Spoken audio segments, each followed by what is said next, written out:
Morning friend. आज से हम पैट की सीरीज स्टार्ट कर रहे हैं। इसमें पहला टॉपिक है सिंधु घाटी सभ्यता। तो आइए आज स्टार्ट करते हैं इसको। वर्ष 1921 में किसने सिंधु सभ्यता के पहले स्थल हड़प्पा की खोज की, इसलिए सिंधु सभ्यता को हड़प्पा सभ्यता भी कहा जाता है। तो इसका राइट आंसर हो जाएगा दयाराम साहनी। सिंधु घाटी सभ्यता का दूसरा महत्वपूर्ण स्थल मोहनजोदड़ो है।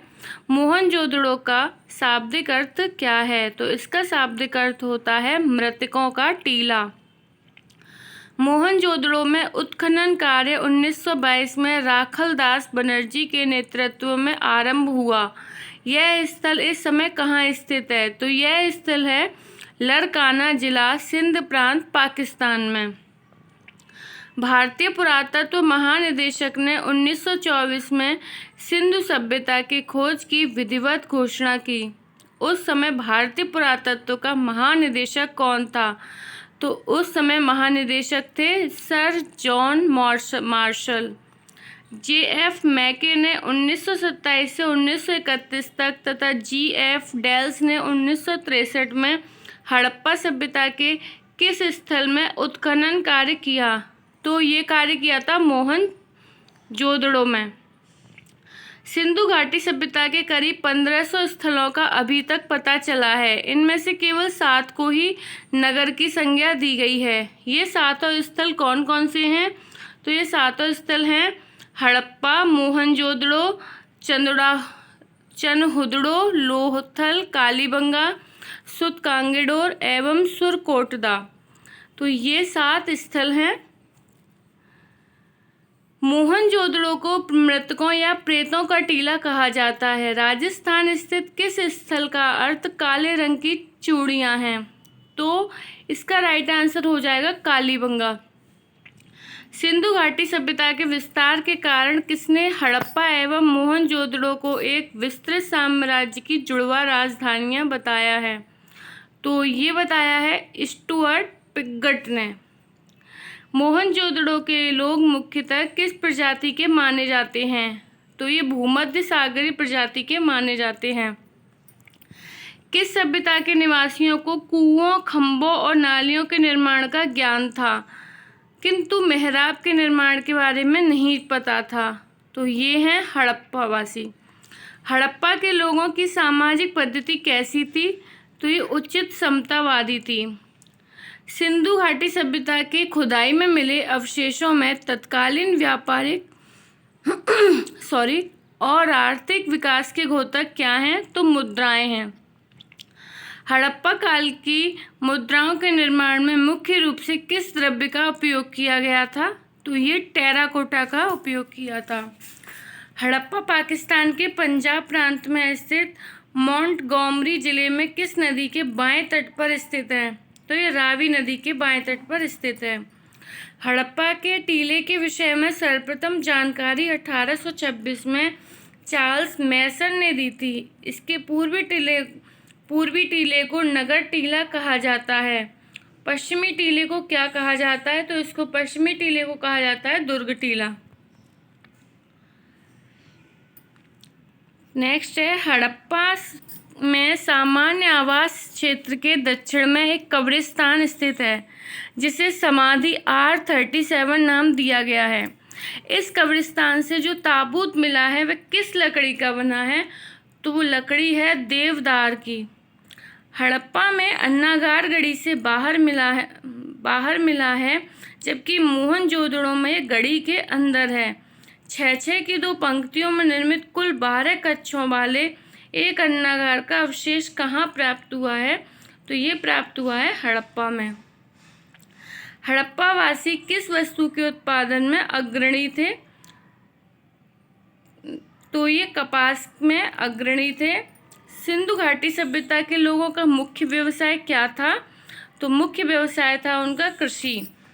सिंधु घाटी सभ्यता की लिपि किस प्रकार की है? तो ये अज्ञात है अभी। हड़प्पावासी किस प्रकार की प्राचीन लिपि का प्रयोग करते थे? तो ये चित्र लिपि का प्रयोग करते थे। सिंधु लिपि का अर्थ निकालने का प्रयास किसने किया है? तो doctor Asko Parpola, S.R. Rao, I. Mahadevan आदि ने इसका प्रयास किया है सिंधु लिपि का अर्थ निकालने का। इसके बाद है हड़प्पा के लोगों की राज्य व्यवस्था जैसा कि वस्तुपरक साक्ष्य से प्रमाणित होता है कैसी थी, तो ये कुलीन तंत्रीय थी। हड़प्पा सभ्यता के औजार और हथियार अधिकतर किसके बने होते थे, तो ये ताम्र, टीन तथा कांस्य के बने होते थे।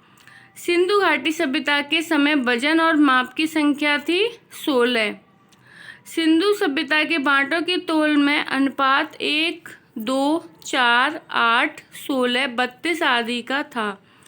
संख्या के आधार पर कहा जा सकता है कि 16 इकाई वाले बांट सबसे ज़्यादा प्रयोग होते थे। मोहनजोदड़ो की जल निकास प्रणाली अद्भुत है। यहाँ से ईंट बनाने का भट्टा, घरों में सीढ़ियाँ, कपास, पत्थर के लिंग आदि मिले हैं। ये किस तरह की नर्तकी की प्रतिमा मिली है, तो ये कांस्य नर्तक की प्रतिमा मिली है। मोहनजोदड़ो की खोज सन 1922 में किसने की थी, तो मोहनजोदड़ो की खोज की थी राखलदास बनर्जी ने। मोहनजोदड़ो का सबसे महत्वपूर्ण स्थल कौन सा है, जो 11.88 मीटर लंबा, 7.01 मीटर चौड़ा एवं 2.43 मीटर गहरा है, तो ये विशाल स्नानागार है। किसने इस विशाल स्नानागार को तत्कालीन विश्व का एक आश्चर्यजनक निर्माण कहा है, तो सर जॉन मार्शल ने। 45.71 मीटर लंबी और 15.23 मीटर चौड़ी मोहनजोदड़ो की सबसे बड़ी इमारत कौन सी थी, तो विशाल अन्नागार। कुओं के लिए फन्नीदार ईंटों का प्रयोग किया गया है। इन ईंटों की चिनाई किस पद्धति से हुई है, तो ये इंग्लिश बॉन्ड पद्धति से हुई है। मोहनजोदड़ो में मातृ देवी की मूर्तियाँ मिली हैं। मोहनजोदड़ो में हड़प्पा की तुलना में पुरुष मूर्तियाँ ज़्यादा मिली हैं या नारी मूर्तियाँ, तो यहाँ नारी मूर्तियाँ ज़्यादा मिली हैं। राजस्थान के गंगानगर जिले में स्थित कालीबंगा स्थल की खोज किसने 1953 में की थी, तो ये ए घोष ने। प्राग हड़प्पा युगीन जुते हुए खेत और हवन कुंडों का साक्ष्य किस स्थल में प्राप्त हुआ है, तो ये कालीबंगा से। वह एकमात्र सैंधव शहर कौन सा है जहां से ईंटों के एक कृत्रिम गोदीबाड़े का साक्ष्य मिला है, तो ये लोथल से।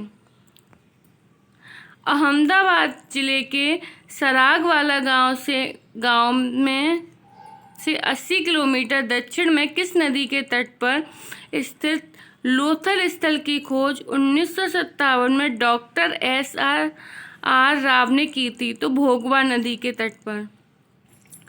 सागर तट पर स्थित लोथल कहाँ से व्यापार का प्रमुख बंदरगाह था, तो ये पश्चिम एशिया से। किस हड़प्पा केंद्र के बारे में माना जाता है कि मेसोपोटामिया के साथ सीधा समुद्र व्यापार होता था, तो ये लोथल। तो फ्रेंड, ये आज के लिए बस इतना ही, और इससे आगे हम नेक्स्ट कल कंटिन्यू करेंगे। अगर आपको ये वीडियो अच्छा लगा हो तो प्लीज़ इसको लाइक सब्सक्राइब कीजिए। Thank you watching for this video.